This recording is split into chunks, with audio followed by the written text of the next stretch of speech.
नमस्कार, आप देख रहे हैं झारखंड दृष्टि न्यूज। और आज हम लोग झारखंड विधानसभा 2024 के परिणाम की चर्चा करेंगे। और इसके लिए आज हमारे मेहमान हैं श्री धीरन चौबे जी, जो बंशीधर न्यूज के प्रधान संपादक भी हैं, और श्री मंटू पांडे जी। आइए, यहाँ पे हम लोग आज झारखंड विधानसभा के परिणाम की चर्चा करेंगे कि आखिर इस अप्रत्याशित झामुमो की जीत इतने काफी अंतर से कैसे हो गई। आपको बता दें, झामुमो को गठबंधन को इस बार, इंडिया गठबंधन को इस बार 56 सीट और भाजपा के सहयोगियों की सीट 23 आई है।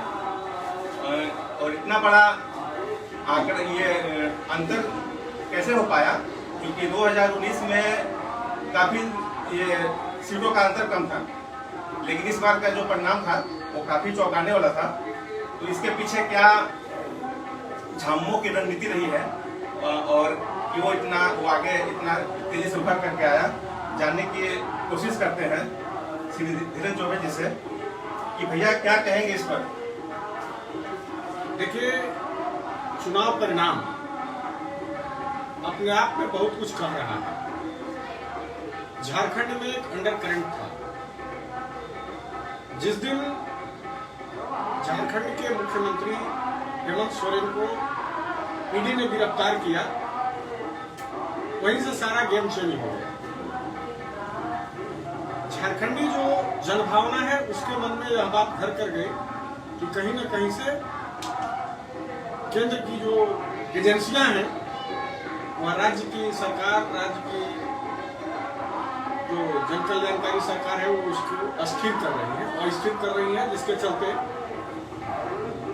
झारखंड की जनता ने पहले लोकसभा चुनाव में, इसको अप्रत्याशित हम इसलिए नहीं कह रहे हैं कि पहले लोकसभा चुनाव में जो जनादेश मिला उसमें बीजेपी को पहले भी घाटा हो चुका था।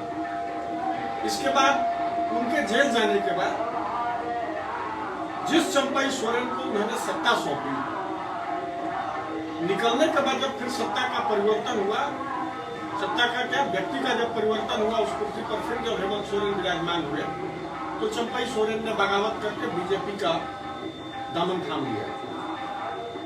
उसके बाद उन्हें एक बहुत बड़ा सहयोग उनकी पत्नी स्टार कैंपेनर, जिनको आज खुद हेमंत सोरेन जी बता रहे हैं, उनको मिला और पत्नी ने काफी पसीना बहाया है और वो लड़ी है। और इसमें सबसे बड़ा योगदान उनकी एक लोक कल्याणकारी योजना, महिला से संबंधित जो जन कल्याणकारी योजना है, महिला सम्मान योजना का बहुत बड़ा लाभ मिला है। आप देखे होंगे कि 60 से अधिक सीटों पर महिलाओं ने बम्पर वोटिंग की है।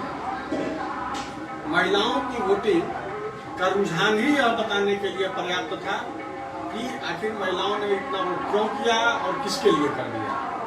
तो यह चुनाव परिणाम अप्रत्याशित हम नहीं कह सकते। हाँ, भारतीय जनता पार्टी के लिहाज से अगर कहिए तो उनके लिए यह अप्रत्याशित है, क्योंकि उन्हें ओवर कॉन्फिडेंस था कि हमारी स्थिति सत्ता के आसपास की होगी और हम सत्ता में आ जाएंगे। लेकिन जो परिस्थितियां थी इस प्रदेश की, उनमें उन्हें सबसे अधिक नुकसान हेमंत सोरेन को जेल भेजवा देने के कारण हुआ है। अगर सत्ता में हेमंत जी बराबर बरकरार रहते, इस दौरान कोई चेंजिंग नहीं हुआ होता, उनकी गिरफ्तारी नहीं होती, तो शायद इस तरह की परिस्थिति उत्पन्न नहीं होती, जहां तक मेरी राय है, जहां तक मैं समझ पाता हूं इसको। और हमको लगता है कि शायद उस गलती के कारण ही भारतीय जनता पार्टी के लिए चुनाव परिणाम अप्रत्याशित हुआ है। सत्ता के शीर्ष पर बैठे हुए जो सत्ताधारी दल के लोग हैं, शायद उनको यह अनुमान नहीं हो कि इतनी सीट आएगी, लेकिन सत्ता जाने का अनुमान शायद उन्हें नहीं था। एक एक सीट पर वो जूझ रहे थे और एक एक सीट पर महिला सम्मान योजना और जितनी भी उनकी बिजली बिल की माफी जो थी और जितनी जन कल्याणकारी योजनाएं हैं, जैसे आदिवासियों के लिए जो वाहन की व्यवस्था है, उसमें जो छूट आदि का जो सारी चीजों को बता पा रहे थे, इसलिए अप्रत्याशित मैं नहीं मानता। या वो इस बार झारखंड में एक नारा आया हुआ था, भाजपा वाले ये नारा दे रहे थे कि बटेंगे तो कटेंगे, क्या यह नारा झारखंड में फ्लॉप साबित हो गया क्या? देखिए, यह नारा झारखंड में फ्लॉप हो गया। अब आपको बता दूं कि झारखंड की जो डेमोग्राफी है संथाल की, उसको बीजेपी ने बहुत बड़ा मुद्दा बनाया था, और शायद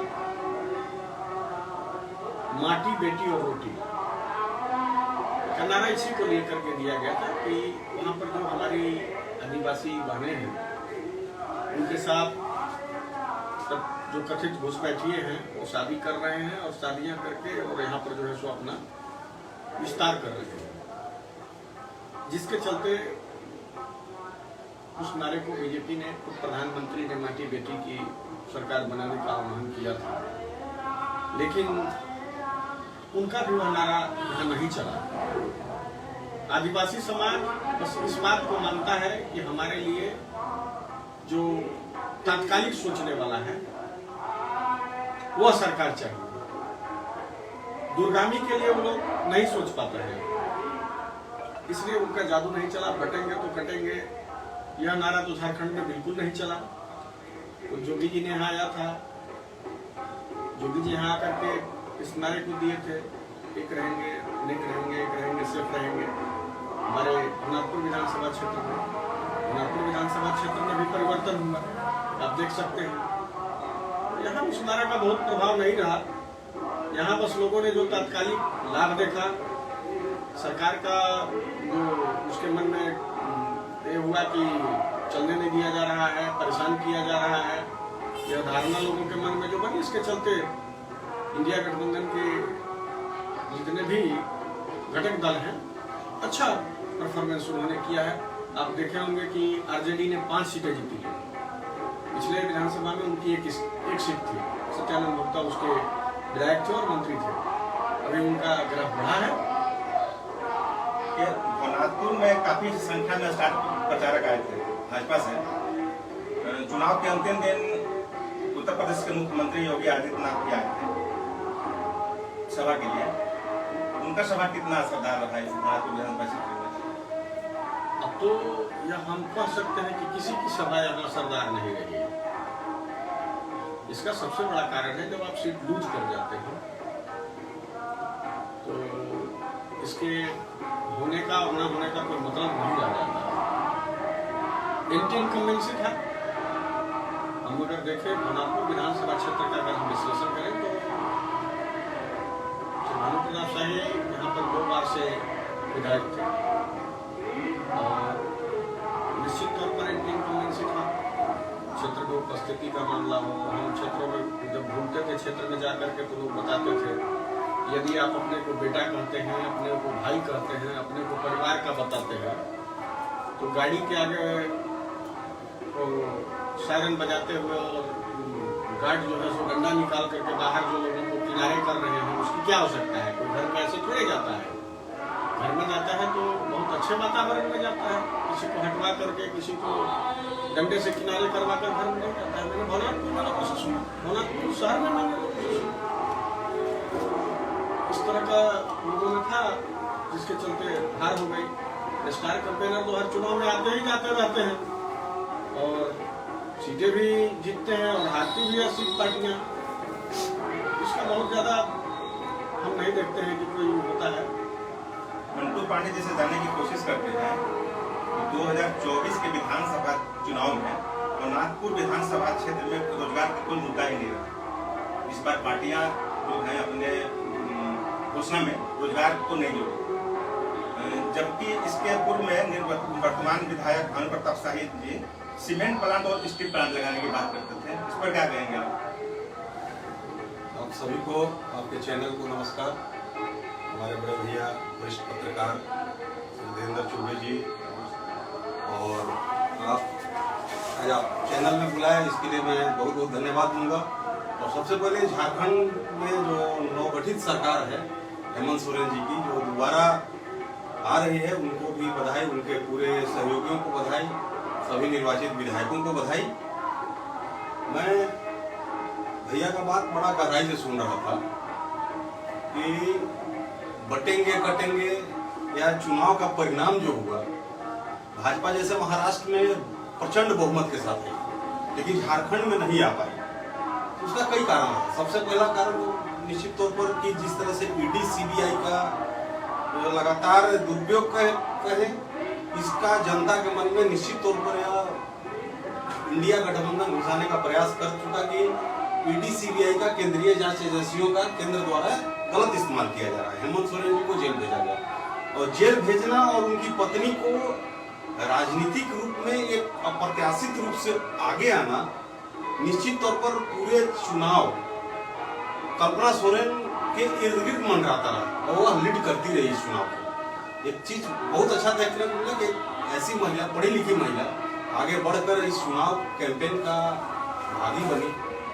इसके लिए मैं झारखंड की जनता को बधाई दूंगा कि एक महिला लीड कर रही है। और स्वयं हमारे मुख्यमंत्री जी ने कहा कि सबसे बड़ी स्टार कैंपेनर निश्चित तौर पर। दूसरा चीज, चुनाव का परिणाम निश्चित तौर पर यह इर्द गिर्द घूमता रहा मैया सम्मान योजना पर, कृषि ऋण माफी पर, बिजली बिल माफी पर। क्योंकि चुनाव के पूर्व, कुछ दिन पूर्व या सरकार द्वारा जो घोषणा किया गया, तो निश्चित तौर पर इस पर लागू है। जबकि इसी के विपरीत भाजपा भी अपना घोषणा पत्र जारी किया गोबो दीदी कि हम 2100 रुपया देंगे। लेकिन इनके साथ सबसे बड़ा समस्या है कि कई जगह यह घोषणा करते हैं लेकिन देते नहीं, और देते भी हैं तो अंतिम चुनाव में अगर सत्ता में आ जाते हैं तो उसके बाद अंतिम चुनाव का समय आता है तो भी करते हैं। तो इसलिए जनता को इन पर भरोसा नहीं हुआ, क्योंकि कई राज्यों में इनके साथ ऐसा हुआ। रही बात आपका जो सवाल था पलायन और बेरोजगारी पर, तो मैं आपको एक बात बता दूं कि भवनाथपुर जिस विधानसभा में हम लोग बैठकर इस चर्चा को आगे बढ़ा रहे हैं, इस भवनाथपुर विधानसभा में हमारे स्वयं मुख्यमंत्री, हमको लगता है चुनाव के 2 दिन पूर्व आए थे और उन्होंने घोषणा किया था, और उन्हीं का शिलान्यास पिछली बार जब वह सरकार में थे 2009 से 14 वाला जो सरकार था, उस समय यह शिलान्यास किए हुए थे भवनाथपुर में पावर प्लांट का। और उन्होंने खुद कहा कि पावर प्लांट इस बार हम बनाएंगे। तेरह में जो जनादेश मिला है वर्तमान में भवनाथपुर विधानसभा को, तो युवाओं का जो चूंकि वोट प्रतिशत भी बढ़ा है, युवाओं और मैया सम्मान यानी और महिलाओं का निश्चित तौर पर वोट करने में ये लोग आगे आए हुए हैं। युवा निश्चित तौर पर अपने रोजगार के लिए वोट करने आए, और आप वादा किए हैं कि पावर प्लांट बनाने का। अब पावर प्लांट बनाएंगे, औद्योगिक हब में कैसे इसको डेवलप करेंगे, क्योंकि आपके पास साधन भी है, संसाधन भी, और अब क्योंकि आपके पास व्यवस्था भी मिल चुका है। व्यवस्था में मतलब कि आपके पास जमीन भी है, पानी भी उपलब्ध है, रेलवे ट्रैक भी है, सारा चीज आप सरकार में भी है, वर्तमान में विधायक भी है और आपकी सरकार भी बनने जा रही है। तो अब आप जनता को नहीं कर सकते कि मेरा 2.5 साल राष्ट्रपति शासन में बीत गया या मैं काम नहीं कर पाया, सरकार बदल गई। अब आपके पास कहने पूछने का कोई मौका नहीं है। आपको औद्योगिक रूप में, चूंकि सरकार का सिस्टम है, वहाँ आप देखेंगे, हो सकता है पावर प्लांट आप के जगह पर कोई और बड़ा फैक्ट्री लगाएं, जिससे भी रोजगार और पलायन, क्योंकि पलामू, झारखंड में पलामू और पलामू में भवनाथपुर में से अत्यधिक मात्रा में पलायन होता है। इसका सबसे बड़ा कारण है बगल का स्टेट हम लोगों का सीमा सटा हुआ है, कई राज्यों से सटा हुआ है, इसलिए लोग यहाँ से पलायन करते हैं। इस पर निश्चित तौर पर बार बार मैं याद दिलाता रहूँगा। और एक बात और मैं कहना चाहूँगा कि चूंकि मैं आपके मीडिया के माध्यम से, कई अन्य मीडिया में भी चुनाव के दौरान लोग बात करते थे, तो मैंने कहा था कि यह धर्म युद्ध है। पहले भी कहा था कि यह धर्म युद्ध है, और इस धर्म युद्ध को नेताओं ने नहीं लड़ा है, दोनों प्रत्याशियों ने नहीं लड़ा है, लड़ा है जनता ने। और जनता लड़कर यह जनादेश दी। नेताओं को कहीं कुछ पता नहीं चला कि कौन क्या लड़ रहा है। तो इसको लेके आपको जो जनता जनादेश दी है, इसका सम्मान करना होगा, और सम्मान करके उनकी जो भावना है कि आप पलायन को रोकें, तो रोजगार बढ़ाएं, बेरोजगारी दूर करें।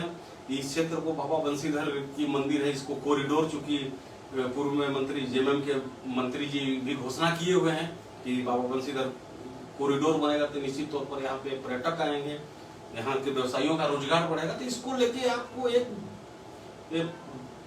प्लानिंग, सभी लोगों के साथ बैठकर एक प्लानिंग में कि किस तरह से हम 5 साल इस क्षेत्र को कैसे डेवलप करें, इस पर आपको एक गहन और विचार करके इस पर आगे काम करना होगा, तभी आप रिपीट कर पाएंगे। अन्यथा मैं बार बार अभी भी बोल रहा हूँ कि फिर रिपीट करना बड़ा मुश्किल होगा। क्योंकि एक चुनाव में, जैसे भैया से मैं अभी जानना चाहूंगा, जिस तरह से हम लोग देखे झारखंड के 81 सीट पर फाइट हुआ, नंबर 1 और नंबर 2 को ही जनता सपोर्ट करना चाहा। तीसरा कौन कहीं कहीं विधानसभा में देखने को मिला। आज जनता अब नहीं चाहती कि मेरा वोट बर्बाद हो, वह या तो नंबर 1 पर कौन चल रहा है, नंबर 2 कौन, इसी पर वोट कर रही है। तो जनता भी अब चाहती है कि आप हमको तत्काल विकास उपलब्ध कराएं, रोजगार उपलब्ध कराएं, सड़क, बिजली, पानी उपलब्ध कराएं और विभिन्न तरह के उद्योग लगा के आगे आने वाले पलायन को रोकें। देखिए, अब यहाँ पर हम हस्तक्षेप करेंगे। विकास पर अगर हम बात करें तो हमारे बगल के विधानसभा क्षेत्र गढ़वा ने दिखाया कि इस लोकतांत्रिक व्यवस्था में विकास के कोई मायने नहीं है, कोई मतलब उसका नहीं है। गढ़वा विधानसभा क्षेत्र में पिछले 5 वर्षों में हमको लगता है कि इस झारखंड में सबसे अधिक विकास, सबसे अधिक खूबसूरत अगर शहर बना तो गढ़वा बना। परिणाम क्या हुआ? मेरा मानना है कि विकास के साथ साथ सोशल इंजीनियरिंग, जो हमारा सामाजिक ताना बाना है, उसे भी सहेजने की दिशा में कोशिश होनी चाहिए। रोजगार, पलायन, ये सारे मुद्दे अपनी जगह पर हैं। अभी पलायन पर आप चर्चा कर रहे थे। पलायन पर बहुत ज्यादा नहीं, मैं थोड़ी सी बात करूंगा। पलामू को, जो पलामू, गढ़वा, लातेहार 3 जिले हो गए। देश के जो सबसे विपन्न जिले होते हैं, लंबे समय से पलामू, कालाहांडी, सरगुजा आदि जिले हुआ करते थे। उड़ीसा का कालाहांडी जिला हुआ करता था।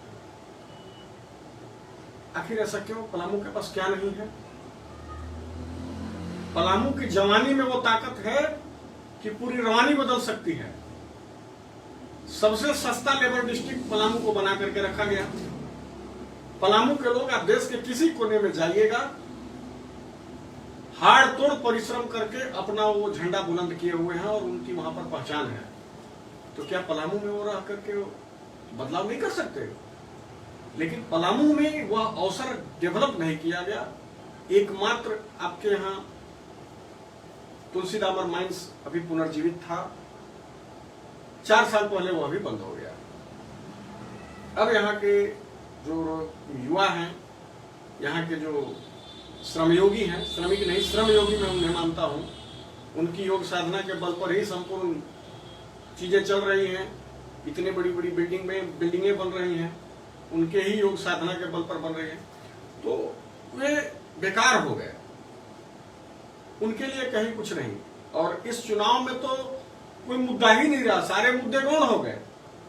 या तो संथाल की डेमोग्राफी पर चर्चा हुई, या तो फिर जो जन कल्याणकारी योजनाएं सरकार जो निःशुल्क दे रही है, जो माफी कर रही है, उन पर चर्चा हुई, या फिर हिंदू मुस्लिम पर चर्चा हुई।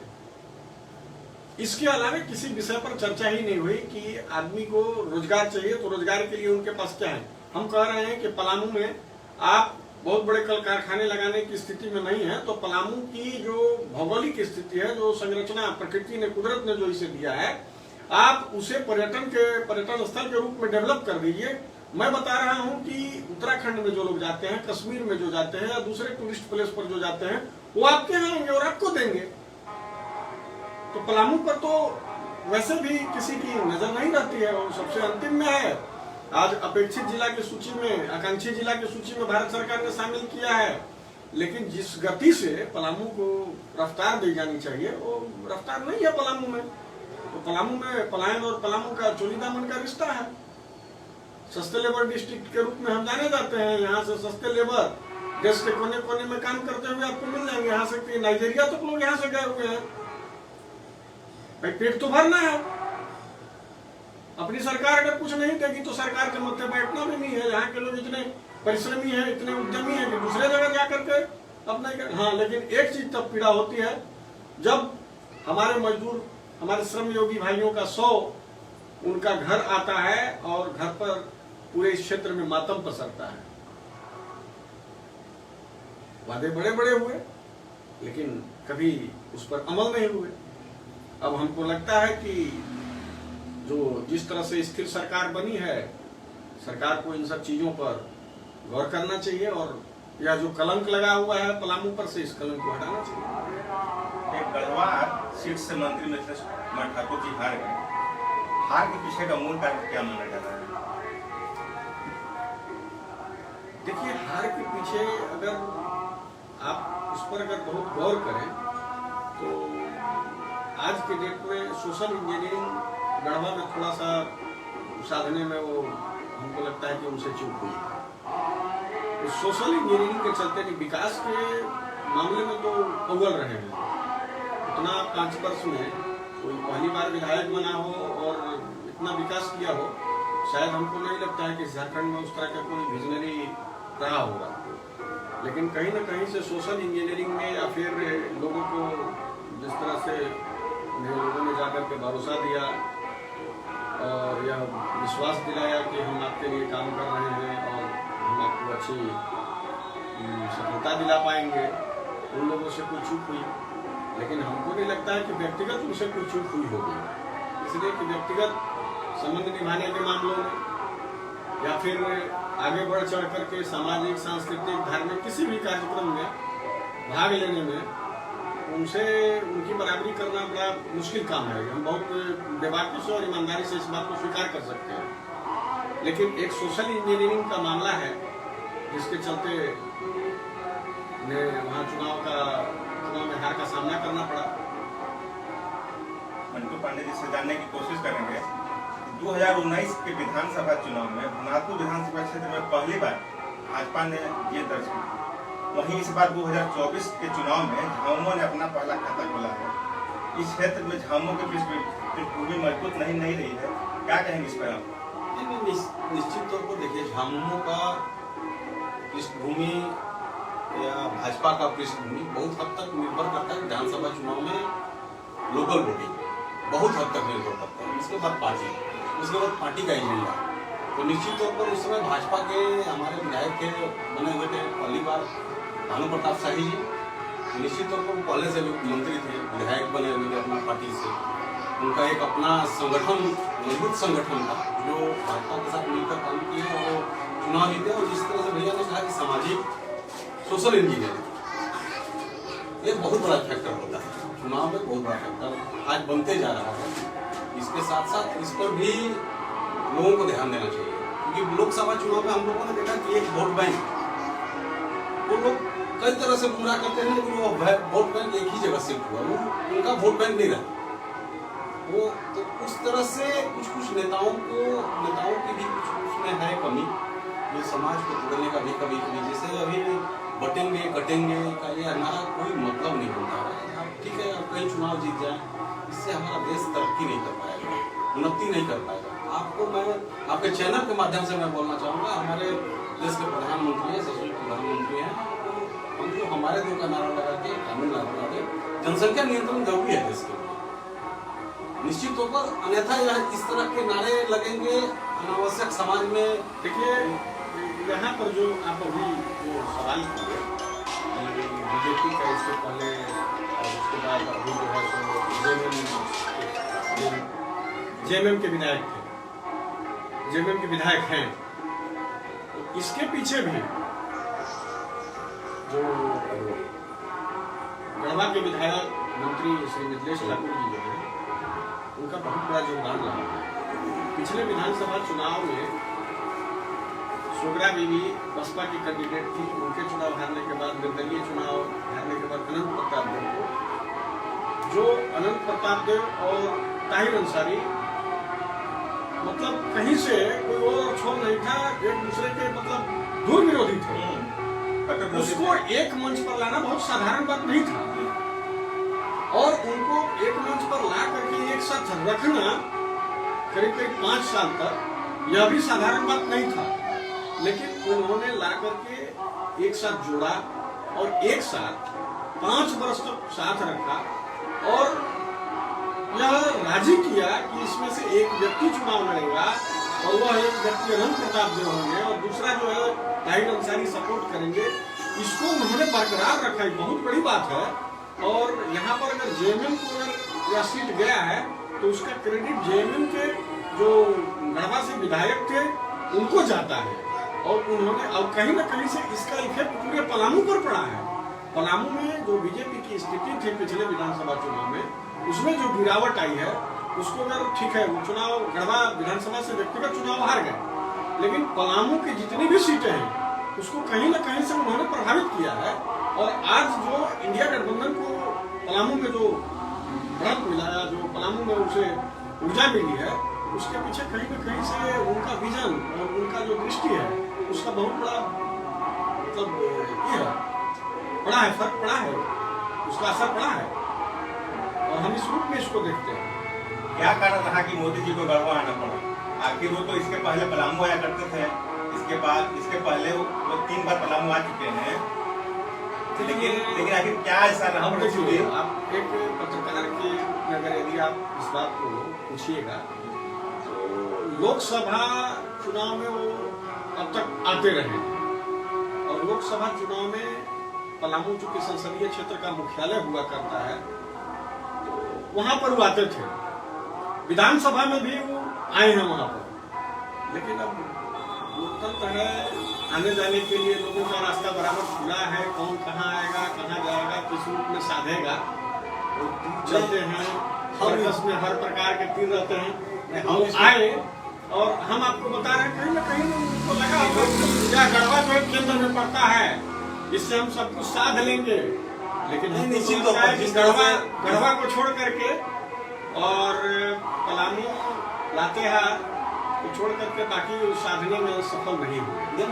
निश्चित तौर पर अगर प्रधानमंत्री गढ़वा आ रहे हैं, एक डिस्ट्रिक्ट में आ रहे हैं, हर बार प्रमंडलीय मुख्यालय में आ रहे हैं, जिस तरह से भैया ने कहा कि मिथिलेश ठाकुर जी का विकास पूरे झारखंड में नंबर 1 विकास, इस चीज को झामुमो के गढ़वा के कार्यकर्ता कहते थे कि मोदी जी मंत्री जी का विकास देखने आ रहे हैं। विकास देखिए वो राजनीतिक बात है, उस पर हम नहीं जाएंगे। देखिए भाजपा के लोग क्या कहते हैं, जेएमएम के लोग क्या कहते हैं, उससे हमको कोई मतलब नहीं, हम उस पर नहीं जाएंगे। वो राजनीतिक भाषा है और राजनीतिक भाषा में बहुत ज्यादा पढ़ना अच्छी बात निश्चित तौर पर। लेकिन मैं 6 प्रधानमंत्री गढ़वा आने के लिए क्यों चुने, हमको लगता है कि उन्होंने सोचा होगा कि पलामू कई बार गए हुए हैं, गढ़वा जाने के बाद सेंटर में पड़ेगा, या फिर यहाँ से जो लोग उनको फीडबैक दिया होगा कि गढ़वा आने के बाद समझाया होगा कि एक तीर से 3 शिकार हो सकते हैं, अच्छी स्थिति हो जाएगी गढ़वा की, तो शायद उसके चलते उन्होंने गढ़वा को चुना होगा। मैं पॉलिटिकल कार्यकर्ता होने के नाते मैं स्पष्ट रूप से कहना चाहूंगा, 6 पूरे झारखंड में 6 सभा को संबोधित किया और एकमात्र गढ़वा ही जीता है जहाँ नरेंद्र मोदी जी सभा के प्रधानमंत्री। तो निश्चित तौर पर भैया ने जिस तरह से विकास का बताया कि मिथिलेश ठाकुर जी ने विकास में नंबर 1 झारखंड के 81 में 1 नंबर विकास किया, तो निश्चित तौर पर एक बड़े नेता को वही दिखाई देता है कि आप उसकी काट को कैसे करेंगे, क्योंकि एक लंबी लकीर मिथिलेश ठाकुर जी खींचे हैं, इसको स्वीकार किया जाता है। हारना जीतना वो एक अलग मामला हो सकता है।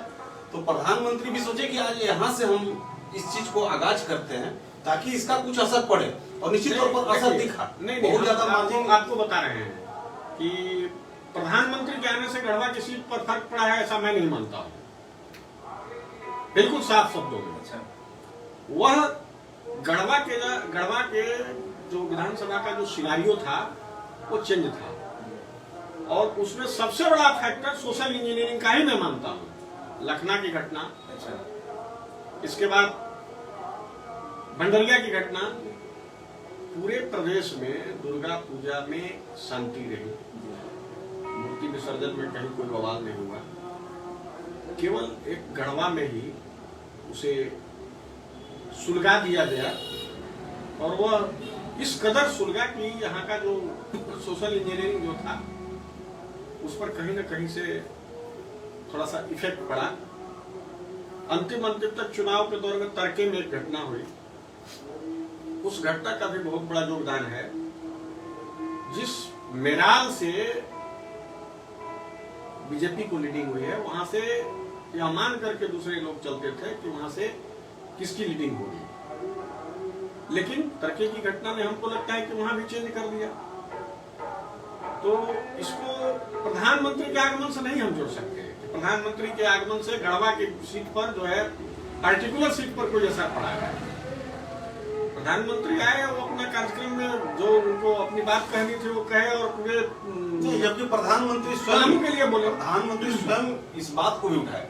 एक प्रधानमंत्री जिसको कि इंटरनेशनल अंतर्राष्ट्रीय स्तर पर लोग देखते हैं, बहुत बड़े उनके फैन फॉलोइंग है, उन्होंने भी गढ़वा के सभा में भी इस बात को उठाया। और प्रधानमंत्री जैसे पद पर इतना बड़ा बात उठा देना तो निश्चित तौर पर इफेक्ट करता है कि मूर्ति विसर्जन में आपको रोका नहीं जाएगा। एक प्रधानमंत्री के मुंह से उठा देना, और पूरा, चूंकि प्रधानमंत्री अगर उठा रहे हैं तो निश्चित तौर पूरा देश देख रहा है, प्रदेश देख रहा है, तो कहीं ना कहीं असर हुआ। और भरतपुर विधानसभा में भी असर हुआ। इसको इग्नोर नहीं, हम मैं बार बार कहता हूँ, भरतपुर में लोगों ने चुनाव लड़ा, लेकिन यहाँ भी असर दिखा। वरना मार्जिन अगर का डिफरेंस बहुत ज्यादा हो जाता है। जिस नगर सगमा, धुरकी, बिशुनपुरा, रमना में अनंत प्रताप देव जी का हर समय पिछले चूंकि निर्दलीय थे, उस समय भी इनकी अच्छी खासी वोट होती थी, जबकि भानु प्रताप शाही यहाँ लगातार हावी रहे, लगातार विजय। अगर वो भानु प्रताप शाही अपने घर में अगर बचा लेते, अच्छे खासे पिछले के बचा लेते, तो निश्चित तौर पर यहाँ परिणाम कुछ और होता। देखिए, वहाँ उनको कॉन्फिडेंस बहुत ज्यादा था। जो उधर के खरौंदे, केतार, भनातपुर और कांडी के कुछ हिस्से जो हैं, उसको लेकर के वो ओवर कॉन्फिडेंस में थे कि हम वहां से आ रहे हैं। 15 से 20,000, 25,000, यहाँ तक कि उनके लोग दावा करते थे कि 30,000 तक की लीडिंग हमारी होगी। लेकिन उस ओवर कॉन्फिडेंस को देखिए कैसे गर्त में डुबाता है ओवर कॉन्फिडेंस। यह सामने समझ में आ रहा है कि मामूली वोट 100 से 200 के बीच में वोट का वो मार्जिन लेकर के उधर से आए। हाँ, यहाँ पर उन्होंने काफी ध्यान दिया था। इस बार के चुनाव में पूर्व विधायक ने यहाँ पर काफी ध्यान दिया था, जिसका परिणाम मिला कि उनको अच्छी वोट मिली है। 17,000 समथिंग आपको नगर उतारी प्रखंड में मिला है। रमना में मामूली वोट के मार्जिन से आगे रहे हैं, सगमा में भी वो आगे रहे हैं। अगर धुरकी में पीछे रहे हैं तो बहुत ज्यादा पीछे नहीं रहे हैं। तो निश्चित तौर पर ओवर कॉन्फिडेंस के चलते उनकी हार हुई है। उन्होंने वहां पर बिल्कुल ध्यान नहीं दिया। वो सोचा कि वो हमारी मतलब पॉकेट का वोट है, वहाँ हमारे पॉकेट में लोग हैं, और उसका सबसे बड़ा खामियाजा उन्हें भुगतना पड़ा। 2024 के झारखंड विधानसभा चुनाव की शुरुआत सभी पार्टियों ने श्री बंशीधर नगर से की। आप देखे होंगे कि राजनाथ सिंह का भी परिवर्तन यात्रा यहीं से शुरुआत हुआ था। इसलिए तो परिवर्तन की शुरुआत यहीं से हो गई। परिवर्तन चाहे रक्षा मंत्री राजनाथ सिंह हो या कल्पना सोरेन, इस पर क्या कहेंगे? कल्पना सोरेन भी यहीं से शुरुआत की थी, और उनके भी सबने परिवर्तन की शुरुआत यहीं से की, इसलिए परिवर्तन यहीं से जनता तय कर लेती, जनता फर्स्ट दिन से ही तय कर लेती। परिवर्तन के लिए ही आ रहे थे, क्योंकि परिवर्तन हो गया यहीं से। क्योंकि देखिए, इसमें पिछले 19 में ही जब भानु प्रताप शाही जी चुनाव जीते, उनको एक उम्मीद करके लगभग 40-45 हजार वोट से चुनाव जीते थे। और उसके बाद साल 2 साल के बाद, चूंकि हम लोग उस समय भी बात कर रहे थे कि अब जो हमारे विधायक हैं वो एक राष्ट्रीय पार्टी के नेता बन गए, अब वो राष्ट्रीय मुद्दे पर उठाएंगे, स्थानीय मुद्दे कौन हो जाएंगे। और निश्चित तौर पर यही हुआ उनके साथ। वो जैसे हमारे भैया ने बताया कि वो रिश्तेदार बन के आना शुरू कर दिए, घर का बेटा बनकर आना नहीं शुरू। तो पूरे 5 साल वो निश्चित तौर पर राष्ट्रीय मुद्दे पर बात करते रह गए। यहाँ का भनातपुर में लोगों को क्या चाहिए, लोगों की व्यवस्था क्या चाहिए, यहाँ जिसने आपको वोट दिया उस पर चर्चा ही नहीं किए। अब पूरे 5 साल निश्चित तौर पर वो आउट ऑफ अपना क्षेत्र है। तो इसका भी चुनाव उसी दिन से लगभग इनके 2 साल जीतने के बाद से ही जनता मन बना लिया था। और यह वहाँ से हुआ। राजनाथ सिंह जी आए, बड़े बड़े लीडर भी आए, निरहुआ आए यहाँ, चूंकि माहौल बनाने के चक्कर में आए। योगी जी भी हमारे यहाँ बंशीधर की पावन धरती पर आए। कई लोग आए क्योंकि माहौल बदलने के लिए, लेकिन जनता एकदम तय कर चुकी थी कि इस बार आपका परिवर्तन हम लोगों को कर देना है। आप चुनाव जीते हैं, आपको यहाँ की मुद्दे पर बात करनी चाहिए, तो आप राष्ट्रीय मुद्दा पर, राष्ट्रीय मुद्दा के लिए और लोग बात करते हैं। विधायक को चाहिए कि आप जनता के साथ जुड़े रहें, और इसी का खामियाजा भुगते हैं। उनके अंदर अहंकार आ गया। तो जैसे अपने गढ़ जो करौंदी, भनातपुर, केतार, इनका जो गढ़ हुआ था तो 20,000-25,000 वोट से लीडिंग आते थे। वहाँ ओवर कॉन्फिडेंस में है कि नहीं तो मेरा अपना है, ये तो लोग देगा। लेकिन वहीं के लोगों ने हराया कि आप जो बाहर घूमते चल रहे हैं, हेलीकॉप्टर से घूमते चल रहे हैं, वो नहीं चलेगा। आपको जमीन पर उतरना होगा, जमीन पर समझना पड़ेगा। क्योंकि लोकतंत्र में जनता मालिक है, और जनता ने सीधा हम कहना चाहेंगे कि ये 3 प्रखंड ने उनको हराने का काम किया। उनका घर ही नहीं बचा पाया। घर के लिए रिश्तेदार हो जाइएगा तो घर को निश्चित आपको बेहतर कर देगा। कल्पना सोरेन की जनसभाओं में काफी भीड़ उमड़ती थी, तो क्या कल्पना सोरेन का करिश्मा झारखंड में चल गया? बिल्कुल करिश्माई जादू तो उनका चला है, इसे कोई इनकार नहीं कर सकता। एक स्टार कैंपेनर मुख्यमंत्री श्री हेमंत सोरेन ने स्वीकार किया, ये स्टार कैंपेनर के रूप में उन्होंने काम किया है, तो निश्चित तौर पर उनका तो जादू चला है। जहाँ भी उनकी सभा हुई है वहाँ पर भीड़ भी जुड़ी है और भीड़ वोट में भी कन्वर्ट हुई है। सोशल मीडिया के माध्यम से, आप ही को मीडिया के माध्यम से। हाँ, एक तो सोशल मीडिया की जो चर्चा कर रहे हैं, मैं एक बात कहना चाहूँगा कि इस चुनाव में बहुत सारे लोग सोशल मीडिया के मैदान में